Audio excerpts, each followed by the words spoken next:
Assalamualaikum warahmatullahi wabarakatuh. Alhamdulillahirabbil alamin wal 'aqibatu lil muttaqin wa la ilaha illallah kal mubtadi'ati wal musyrikin. Wassalatu wassalamu ala asyrafil anbiya wal mursalin nabiyina Muhammadin wa ala alihi wa sahbihi ajma'in. Subhanaka la ilma lana illa ma 'allamtana innaka antal alimul hakim. Allahumma asbahna wa asbahal mulku lillah walhamdulillah la syarika lah la ilaha illa wa ilaihin nusyur. Asbahna ala fitratil Islam wa kalimatil ikhlas wa ala dini nabiyina Muhammadin sallallahu alaihi wasallam wa ala millati abina Ibrahim hanifa wa ma kana minal musyrikin. Bapak-bapak yang saya hormati, alhamdulillah pagi hari ini Allah masih memberi kesempatan kita hidup sehingga kita dapat melaksanakan salah satu kewajiban kita, yaitu sholat subuh. Dengan kedatangan kita di salah satu rumah Allah ini, mudah-mudahan Allah mencatat kita di Lauhul Mahfuz sebagai orang-orang yang pandai mensyukuri nikmat Allah. Selawat dan salam kita sampaikan kepada junjungan kita Nabi besar Muhammad SAW. Berkat risalahnya dan buahnya lah kita bisa membedakan mana yang halal, mana yang haram, mana yang hak, mana yang batil. Mudah-mudahan agama yang benar ini akan selalu kita bawa sampai ajal menjemput kita. Wala tamutunna illa wa antum muslimun. Bapak-bapak yang saya hormati, kemarin kita sudah membahas air mustakmal, air yang setelah dipakai bersuci. Ma baqiya minal ma yalbasu, dari sebagian air yang tersisa yang kita gunakan untuk bersuci dikategorikan air mustakmal. Air mustakmal ini kemutlakannya sama dengan air mutlak. Misalnya kita punya seember air, lalu kita ambil untuk di ember itu, lalu air yang bekas kita membasuh muka kita, tangan kita, berjatuhan lagi ke ember itu air yang jatuh itu namanya air mustakmal. Itu tetap suci lagi menyucikan, seperti kedudukannya air mutlak. Kemarin sudah kasih tunjuk bahwa oleh Nabi bahwa Rasulullah pada satu saat lupa membasuh kepalanya, lalu beliau mengambil air yang ada di jenggotnya, ya, membasuh kepalanya. Jadi itu air mustakmal, tetap suci lagi mensucikan. Yang ketiga kita akan membahas air yang bercampur dengan benda suci. Al-ma'ul ladzi khalaqahu tahir, air yang bercampur dengan benda suci. Di rumah kita ada kolam, ya, kolam itu berisi air. Tiba-tiba kejatuhan benda suci seperti apa? Sabun, ya, minyak wangi, atau isi odol. Itu jatuh ke kolam kita. Karena yang jatuhnya itu benda suci, maka air itu mutlak suci. Atau nanti ada yang mengatakan air yang kejatuhan benda najis, misalnya di kolam kita, ya,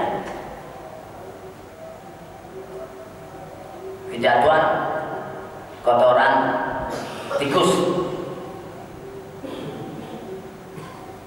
itu kan najis ya Pak ya, kotoran tikus najis. Lalu air di kolam kita yang kita gunakan untuk mandi, untuk berwudu, kejatuhan kotoran itu. Di situ kita lihat dulu, selama air itu tidak berupa berubah warnanya, juga tidak berubah baunya, juga tidak berubah rasanya, maka air yang kejatuhan najis tadi tetap suci. Tetapi kalau salah satu sifatnya berubah, misalnya warnanya berubah, begitu kejatuhan benda najis, maka air itu najis. Atau baunya yang berubah, maka air itu najis. Atau salah satu lain rasanya, begitu kita mengukur, wah ini air rasanya beda. Nah karena sudah berubah rasanya, air itu menjadi najis. Tetapi jika tidak berubah rasanya, baunya, warnanya, air itu tetap jadikan suci. Nah air yang ketiga ini yang jatuh benda najis, diriwayatkan satu hadis, pada satu saat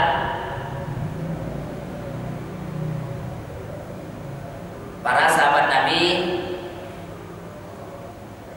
sedang memandikan putri beliau Zainab. Putri beliau namanya Zainab wafat, ya.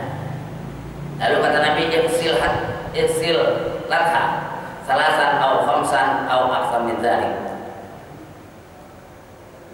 Mandikanlah dia jenazah itu Zainab dengan 3 kali kucuran air, 5 kali atau lebih dari itu. In aitunna, jika kamu kehendaki. Jika kamu kehendaki, bima'in wasitrin wajal fi akhir kafur au syai'an min kafur. Jika kamu kehendaki, maka campurlah air itu dengan daun bidara dan juga kasih kapur barus. Kapur barus itu suci. Biasanya kita memandikan jenazah itu ada kapur barusnya, kamper ya Pak. Ya itu dicampur kamper dengan air untuk memandikan jenazah itu. Atau sedikit dari kapur barus. Faiza farortunna fa'azantani, kata Nabi, apabila kalian telah selesai memandikan jenazah itu, kasih tahu aku. Falamma farahunna aznahu, begitu para sahabat wanita Rasul selesai memandikan jenazah anak Rasul Zainab, mereka memberitahu kata Nabi, Rasulullah ini sudah selesai memandikannya. Fa'atina ikwahu faqala ashirniha iya. Lalu Rasulullah memberikan kepada sahabat yang memandikan jenazah itu kain sambil berkata Nabi, ashirniha iya, balutlah jenazah ini dengan kainnya ini. Hadis ini riwayat jamaah, ya, bahwa ini menunjukkan bahwa air yang bercampur dengan benda suci tetap suci, ya. Wal maitu la yasilu illa bima'in yasihu bi tahhir lil hayy. Mayat itu, jenazah itu tidak boleh dimandikan kecuali dengan air yang boleh digunakan bersuci bagi orang hidup. Jadi memandikan jenazah itu dengan air yang suci sebagaimana kita gunakan untuk berwudu atau kita mandi. Wa inda Ahmad wa Nasa'i, juga hadis Ahmad dan Nasa'i, Ibnu Huzaimah bin Ummi Hani dengan sanadnya Ummi Hani, anna Nabi sallallahu alaihi wasallam irtasala wa Maimunah bin ina'in wahid. Bahwa saya Rasulullah SAW mandi dia bersama Maimunah. Jadi Rasulullah mandi bareng bersama istrinya. Bin ina'in wahid, dari satu bejana yang satu bejana.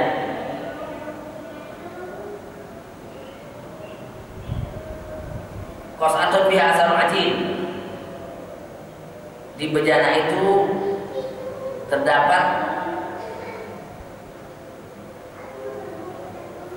bekas tepung. Jadi bejana itu ada kena tepung. Ya, artinya tepung itu suci. Kejatuhan air untuk mandi hadas, tetap air itu suci.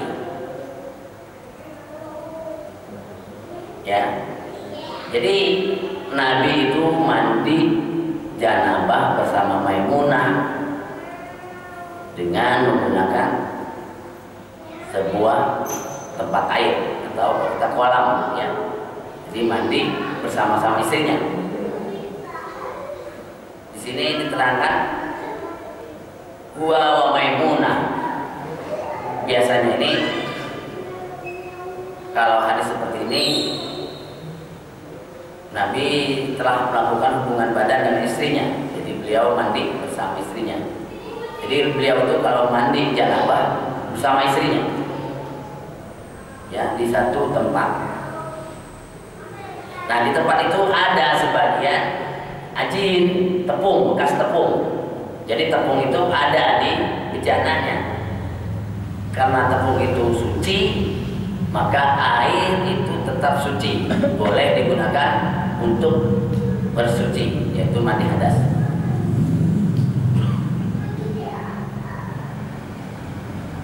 Dari kedua hadis ini terdapat dua benda yang bercampur. Pertama kapur barus, kedua adalah tepung. Nah, kedua benda ini meskipun merubah rasa air atau merubah baunya air atau merubah warnanya air, air ini tetap suci karena yang jatuh benda suci. Jadi kesucian air ini sama dengan kesucian air mutlak. Misalnya ibu atau bapak-bapak ke kamar mandi, lalu obat kumur-kumur gigi itu sering jatuh ke kolam kita, ya, lalu merubah rasa air itu, merubah warna air itu, merubah bau air itu. Air itu tetap suci karena kejatuhan benda yang suci. Air yang keempat adalah air yang kejatuhan najis. Hal ini harus kita ketahui, kata Syekh Sabiq. Pertama, berubah air yang kejatuhan benda najis, takiru najasatu ta'amuhu au launuhu au rihu. Berubahnya air yang kejatuhan benda najis, ta'amuhu rasanya, au launuhu warnanya, au rihu baunya.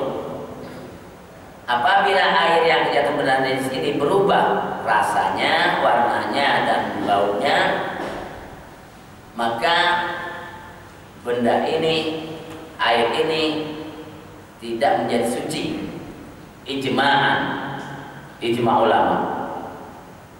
Ini ijma ulama ini ada dua pendapat, ya Pak, ya. Apakah ulama-ulama sekarang di dunia bisa ijma? Enggak mungkin, ya. Ulama Saudi, ulama Iran, ulama Pakistan, ulama Indonesia, tak mungkin ijma itu. Meskipun ada Rabitul Alam Islami, tapi ijma di sini ijmanya para sahabat, ya. Karena sahabat itu adalah orang yang pertama kali menerima ajaran dari Rasul. Mereka bertemu Nabi, mereka dididik di madrasah Madinah oleh Nabi, sang guru, sang pencerah. Jadi ijma dia yang diterima, ya. Nah, jika air itu berubah warnanya, rasanya, atau baunya, maka air yang kejatuhan berdarah najis tadi tidak suci lagi. Ini pendapat Ibnu Munsir wa Ibnu Mulkin, salah seorang ulama salaf. Yang kedua, bahwa air tetap dalam mutlakannya bi alla yataghayyar ahadun aw safatu salasa wa hukmu anhu tahirun mutahhir.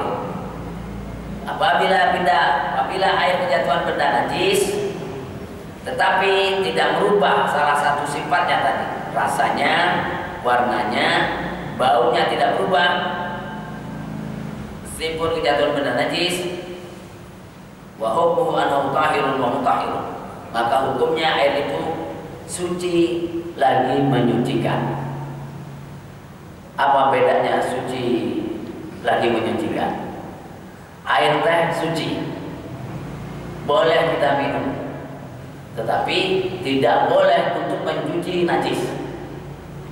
Kopi suci, boleh kita minum, tapi kopi tidak boleh digunakan untuk menghilangkan najis. Ya, itu namanya tahir ghairul mutahhir. Air susu, air teh, air kopi, tahir ghairul mutahhir, suci tapi tidak menyucikan. Tapi kalau air yang kita ambil dari tanah, air hujan, air sungai, itu tahir mutahhir, suci lagi menyucikan. Sedikit atau banyaknya, ya, baik air itu banyak atau sedikit, bila kejatuhan najis tapi tidak berubah warnanya, rasanya, baunya, maka air itu suci lagi menyucikan. Dalam ini dalil hadis yang menerangkan bahwa air itu sedikit tapi menyucikan, ya, meskipun sedikit, ya. Pada satu saat Nabi sedang di masjid. Dulu masjidnya nggak seperti kita masjid ini, ya, pakai marmer. Dulu masjidnya langsung lantainya pasir aja. Qaum Arabiyun. Lalu masuklah seorang Arab Baduy, Arab gunung, ke dalam masjid, langsung kencing di dalam masjid itu. Babala di masjid, dan dia kencing di dalam masjid itu. Faqama ilaihi nasu liyaqumu, maka jamaah yang ada dalam masjid itu bangun untuk menangkap orang itu. Faqala Nabi sallallahu alaihi wasallam, begitu Nabi lihat jamaahnya bereaksi terhadap orang ini yang kencing di masjid itu, Nabi berkata, faqala Nabi sallallahu alaihi wasallam, da'u wariku ala bawlihi sajal min ma. Kata Nabi, biarkan, siram aja kencingnya dengan satu ember air. Satu ember kan sedikit, ya Pak, ya. Jadi kencing di masjid itu yang masih berupa pasir ditiban aja sama air itu. Itu cara menghilangkan najis di masjid. Kata Nabi, da'uhu wariku alal baulihi sajalan minal ma. Biarkan, siramlah kencingnya dengan seember air. Au zanuban minal ma. Tahu dan seceret air. Di kampung kita orang nyiram pohon pakai ceret gitu, ya, yang pakai yang ada lubang itu. Fa inna ma bu'itsu muyassirin wa la tub'atsu mu'assirin. Sungguhnya kalian itu dibangkitkan untuk memudahkan, walam tub'atsu mu'assirin, bahwa kalian diutus dibangkitkan untuk memudahkan, bukan untuk menyusahkan. Jadi Islam itu agama yang memudahkan, bukan mempersulit orang.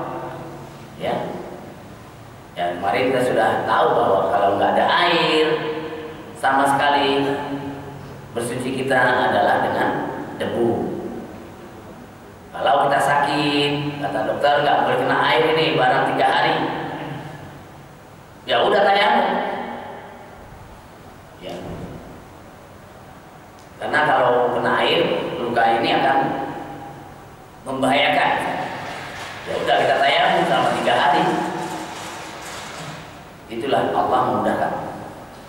Innama bu'istum muyassirin wa la tub'atsu mu'assirin. Sungguhnya kalian itu dibangkitkan untuk memudahkan orang, bukan untuk menyusahkan orang. Jadi Islam ajarannya selalu memudahkan. Yassiru wa la tu'assiru, dalam hadis lain dikatakan demikian. Mudahkanlah orang, jangan mempersulit.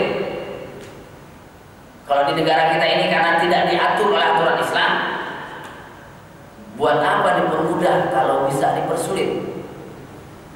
Ya, itulah negara yang tidak diatur dengan aturan Islam seperti itu. Kalau Rasulullah mengatakan yassir wa la tu'assir, mudahkanlah, jangan mempersulit. Di negara kita ini lucu, ya. Kalau bisa dipersulit, kenapa dipermudah? Ya, contohnya bikin KTP bisa 6 bulan. Ya.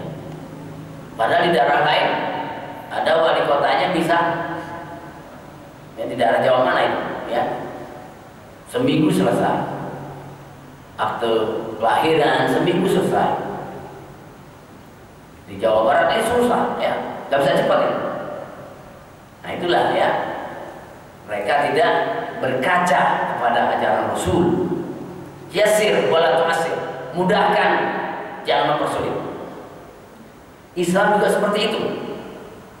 Hukum-hukum yang sudah jelas ya tinggal laksanakan aja. Jangan dicari ilatnya, dalil untuk menolaknya, jangan. Sami'na wa ata'na, kami dengar, kami taati. Itulah Islam. La yukallifullahu nafsan illa wus'aha. Allah tidak memberatkan kepada hambanya sebatas kemampuan hamba itu. Yassir wa la tu'assir, fa innama bu'itsu muyassirin wa la tub'atsu mu'assirin. Rawahu Jamaah ila Muslim wa hadis Abi Sa'id Al-Khudri radhiyallahu anhu.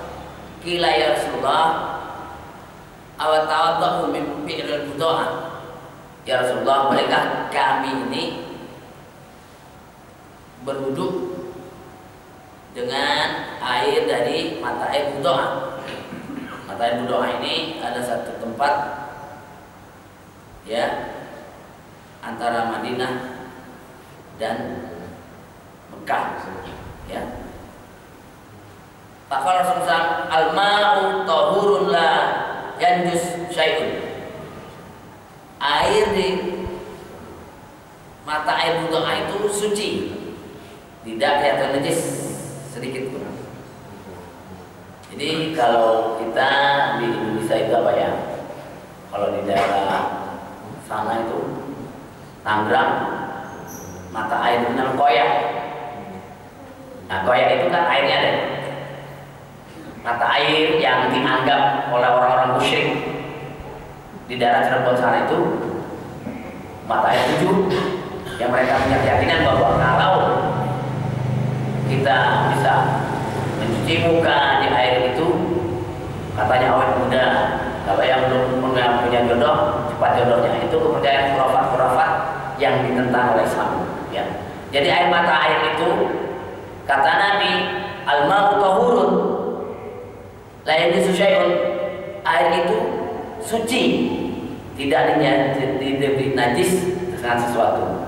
Misalnya daun-daun pada jatuh ke air itu, lalu berubah air itu menjadi kehitam-hitaman. Daun adalah benda yang tidak najis. tetap air itu suci. Nah, di sini bagi kita di Indonesia ya, sumber air banyak, tapi air di Indonesia mahal ya.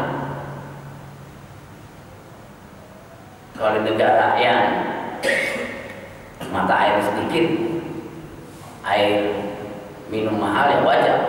Tapi di Indonesia ini aneh ya, airnya banyak tapi mahal ya.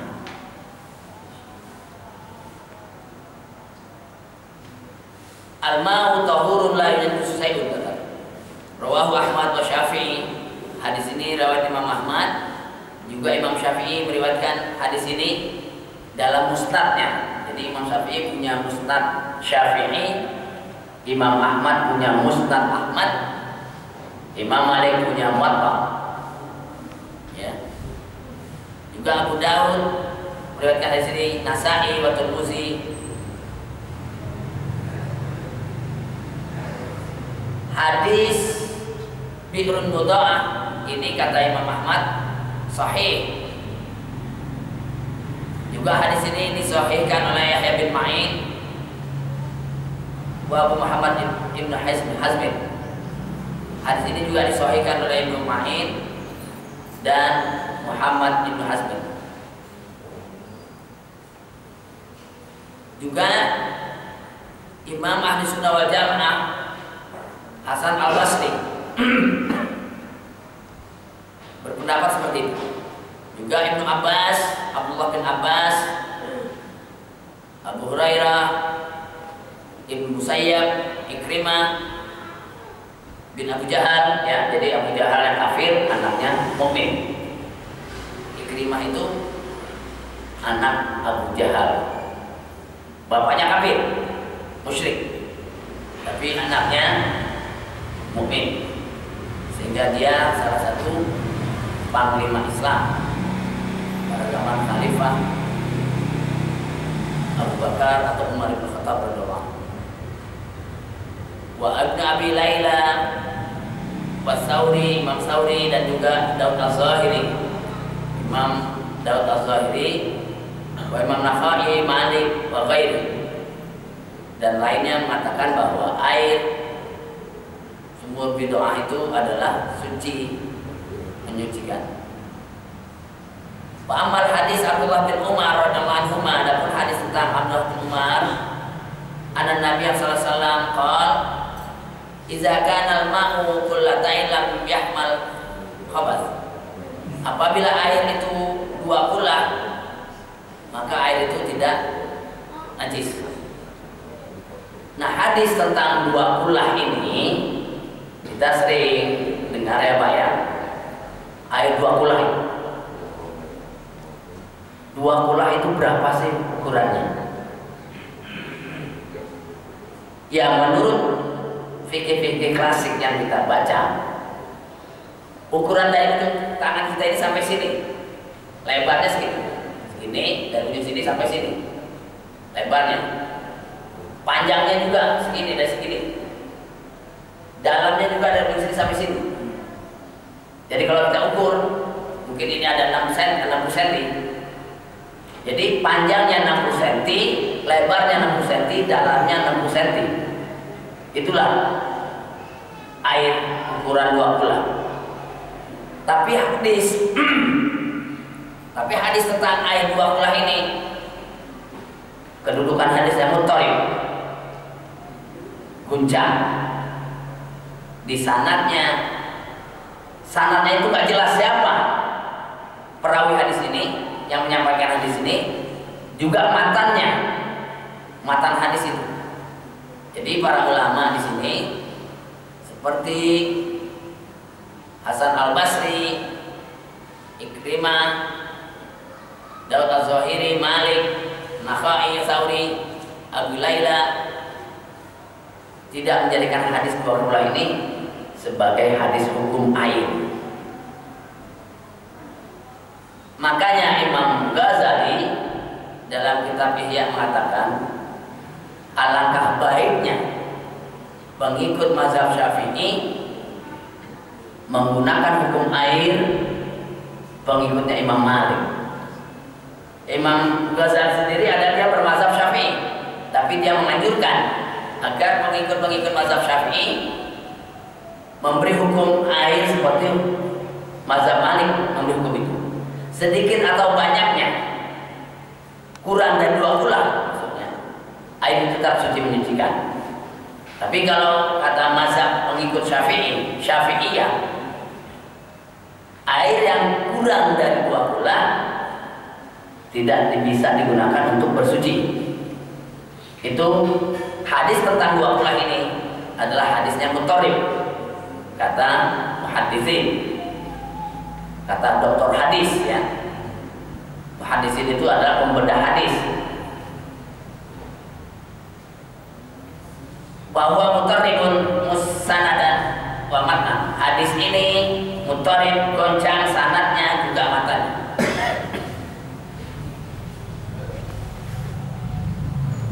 Wa qala Ibnu Abdul Bar fi Tamhid ma dzaba ila Syafi'i min hadis al-Qulatain. Mazhabun dha'ifun min jihati an-nasr, ghairu thabit min jihati al-asar. Telah terdapat kepada Syafi'i dari hadis 12 ini mazhab dha'ifun, pendapat yang lemah. Min jihati an-nasr, dipandang dari teori hadis-hadis, teori ilmu hadis. Ghairu thabitin min jihatil asar. Hadis ini tidak kuat,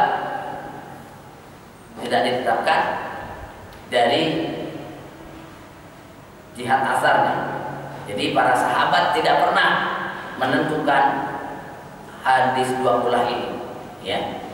Semua sahabat memandang sedikit atau banyaknya air kurang dari 2 bulan. Menurut orang-orang Syafi'iyah, air itu tetap suci menyucikan. Kita dulu takut menggunakan air seember untuk berwudu. Sekarang kita sudah tahu, selama air yang seember itu tidak jatuhan najis, tidak berubah warnanya jika jatuhan najis, tidak berubah rasanya, tidak berubah baunya, maka air itu tetap suci. Ya, jadi hadis tentang 20 ini yang dijadikan pegangan pengikut mazhab Syafi'i, hadisnya mutharib, goncang sanadnya juga matanya. Hadis ini tidak bisa dijadikan sebagai ketetapan hukum air. Itu menurut para ulama-ulama tabi'in. Juga sahabat tidak pernah menentukan itu, ya. Sahabat adalah orang yang bertemu Nabi. Mereka nggak berani membuat hukum-hukum baru. Kalau Nabi sudah terbahkan A ya A, kalau Nabi katakan hitam ya hitam. Sami'na wa ata'na. Lalu yang menjadi perbedaan fikih ini adalah bukan pemuka mazhab. Yang menjadi perbedaan pendapat itu adalah pengikut-pengikut mazhab. Syafi'i pengikutnya disebut Syafi'iyah. Malik pengikutnya disebut Malikiyah. Hanafi pengikutnya disebut Hanafiyah. Hambali pengikutnya disebut Hanabalah. Jadi pengikut-pengikutnya, imam mazhab sendiri tidak seperti itu. Mereka selalu merujuk kepada hadis Nabi dan asal sahabat. Makanya ada doa maksurat. Doa maksurat itu adalah doa-doa yang datang dari Nabi, ya, di mana Nabi menghimpun doa pagi, siang, malam. Doa-doa yang datang dari Nabi itu adalah maksurat. Juga ada tafsir maksur bil maksur. Tafsir Quran ditafsirkan dengan hadis-hadis Rasul. Itu tafsir bil maksur. Nah, inilah bagian air yang kita sudah bahas. Pertama air mutlak, kedua air musta'mal, Ketiga, air yang kejatuhan benda najis, benda suci. Keempat, air yang kejatuhan benda najis. Air yang kejatuhan benda najis selama tidak berubah warnanya, baunya, rasanya, maka air itu tetap menjadi suci. Itu sudah menjadi hukum yang diajarkan oleh Rasulullah SAW. Karena Al-Quran memerintahkan kita, wa ma atakumur rasulu fakhudhu wa ma nahakum anhu fantahu. Apa-apa yang datang dari Rasul ambil, dan apa-apa yang dilarang Rasul jauhkan. Mafhum mukhalafah ayat ini, apa-apa yang tidak datang dari Rasul jangan diambil, dan apa-apa yang tidak dilarang oleh Rasul jangan kamu larang. Ini karena manusia sudah banyak menyimpang. Yang Rasul tidak datangkan dia ambil, yang Rasul tidak larang dilarang. Inilah manusia sudah rusak karena mereka tidak mau diatur oleh aturan Allah dan Rasulnya. Ya. Nah, alhamdulillah pagi hari ini kita membahas beberapa hadis-hadis Rasul sebagai hukum, sumber hukum kedua setelah Al-Quran. Hadis sebagai penafsir dari Quran. Itu fungsi hadis seperti itu. Nah, kita sudah mempelajari beberapa hadis kurang lebih. Pertama tentang hadis memandikan jenazah dengan campur air. Ya. Juga bercampur air dengan tepung. Dua, tentang hadis orang kencing di masjid. Ya kalau masjid seperti ini, apa disiram? Kalau disiram nanti kemana-mana kan? Ya itu kita ambil apa? Pelan lah ya, pelan keling, kita buang. Kita apa? Kalau ada sedotan ya kita sedot. Jadi zaman Nabi itu mesinnya masih pasir ya, belum seperti kita ini ya. Ya memang lebih enak sholat seperti itu Pak ya. Saya pernah waktu di sana itu tahun 79 di salah satu kampung Arab daerah Badui itu. Kalau sholat subuh di dalam masjid karena panas, ya. Sholat subuh dan asar di dalam masjid. Tapi begitu maghrib, sholatnya di halaman masjid itu. Jadi kita bila sholat itu langsung aja masuk ke masjid. Ya. Nah kita sholat, ya. Dengan tanpa ini, ya. Tanpa sejadah, tanpa air, ya. Maghrib itu pasirnya masih berasa panas, ya enak, gitu. Jadi tidak itu rasa panas. Isya juga sampai begitu, subuh begitu, ya. Betapa nikmatnya, ya. Kita berasal dari tanah, lalu kita tersungguh sujud di hadapan Allah di depan tanah. Betapa nikmatnya, ya. Ya pernah waktu saya pergi ke Madinah di tengah jalan sampai maghrib, jam maghrib ke perjalanan, lalu supirnya itu berhenti karena masjid jauh, lalu supirnya itu berhenti, langsung mari kita sholat maghrib. Supirnya langsung menjadi imam di tengah padang masjid, gak ada air, kita tayamum.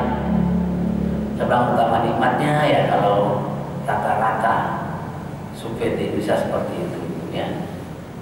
Ini di Indonesia sudah banyak perjalanan dari Jakarta ke Jawa aja berapa banyak masjid.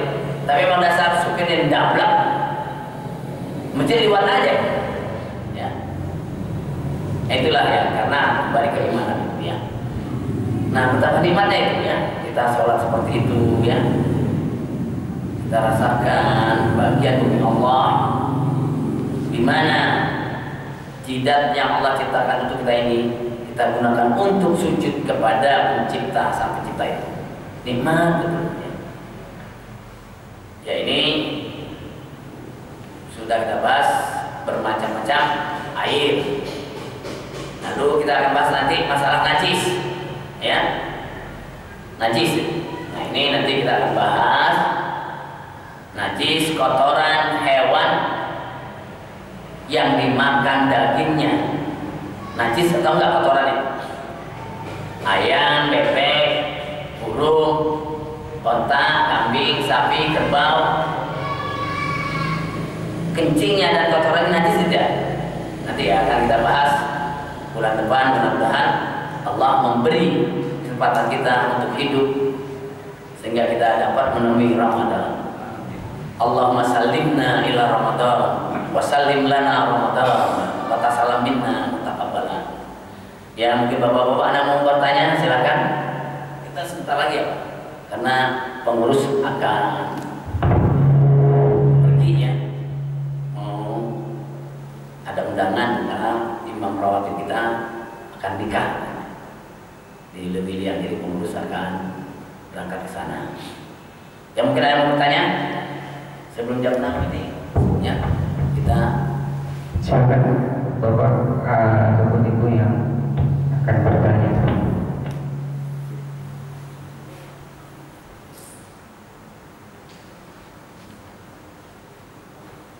Ada Pak?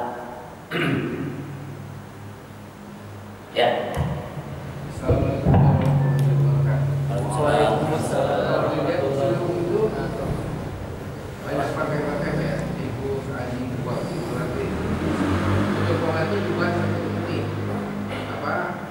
Penampungan air untuk pam itu bagaimana? Air itu bagaimana Pak? Ustaz? Ya air yang dipam itu Pak ya? Iya, itu kan banyak pakai bagi celung juga. Tikus, ada bang anjing, dan sebagainya. Iya itu kan satu pertama air sumbernya banyak, sumber airnya banyak. Ya. Kedua terjadi proses pembersihan. Ya. Itu tetap suci mencucikan karena sumbernya dari suci, dari sungai. Meskipun kita lihat sungainya agak keruh ya, itu selama air itu tidak berubah baunya ya, rasanya, warnanya, maka air itu tetap suci. Karena air yang mengalir di Sungai Ciliwung itu dari hulunya sudah kecoklat-coklatan sampai ke Jakarta ya coklat juga, berarti nggak berubah warna, tinggal rasanya ya, tokmuhu rasanya, tahu baunya ya. Kalau seperti air yang di Kali Juanda sana itu di Harmoni, nah itu jelas najis ya, sudah warnanya hitam, baunya juga nggak karuan, bagaimana rasanya ya. Nah itu jelas mutlak itu najis. Nah seperti air sungai juga yang mengalir ke Masjid Istiqlal, itu sebagian dari sungai yang mengalir dari Kali Ciliwung melalui Kuitang masuk situ dia. Nah, itu airnya beda dengan yang dari Juanda ya. Nah di situ diproses air itu dengan mesin sehingga menjadi suci lagi, maka dijadikan sumber air untuk bersuci Masjid Istiqlal ya. Jadi air itu tetap suci menyucikan Pak ya. Nah seperti sekarang ini nggak apa-apa, purit itu kan ya. Purit itu kan alat, salah satu alat untuk membersihkan air ya. Air apa? Air tanah kita yang baunya kurang sedap, rasanya kurang, itu memang dasarnya dan begitu sudah. Misalnya kita gali sumur, ada air yang keluar baunya seperti itu, tetap memang ini asalnya sudah seperti itu ya, tetap suci Pak ya. Memang asalnya sudah seperti itu, seperti air di daerah Jakarta Utara ya, karena sumber airnya sudah bercampur dengan air laut sehingga rasanya tidak lagi enak. Itu memang sumber asalnya seperti itu ya, tetap suci ya. Bukan karena perubahan adanya benda atau sesuatu yang berubah sifat air. Jadi memang sumbernya asalnya begitu, agak tawar ya, apalagi daerah Kemayoran ya, Raja Wali, airnya sudah nggak enak betul ya. Pademangan itu sumber air tanahnya sudah beda dengan sumber air tanah yang ada di sini. Meskipun dia berubah warnanya, rasanya, karena memang asalnya dari itu tetap suci ya, menyucikan. Ini yang dibahas dalam hadis ini adalah air yang sedikit atau banyak kejatuhan benda najis ya. Nah, Kali Ciliwung itu karena banyak kotoran manusia ada di situ, bangkai. Emang dari hulunya seperti itu ya. Nah, kalau kita mau menggunakan, misalnya kita lagi duduk, tahu-taunya liwat kotoran orang, ya kita jangan duduk dengan ya, kita singkirkan jauh dulu, sudah jauh baru. Ya itulah ya. Jadi tetap kemutlakan itu suci lagi menyucikan. Ya, dengan proses ilmiah yang dilakukan oleh PAM sehingga air itu menjadi jernih lagi ya. Ya tetap suci menyucikan Pak. Ya ada lagi silakan.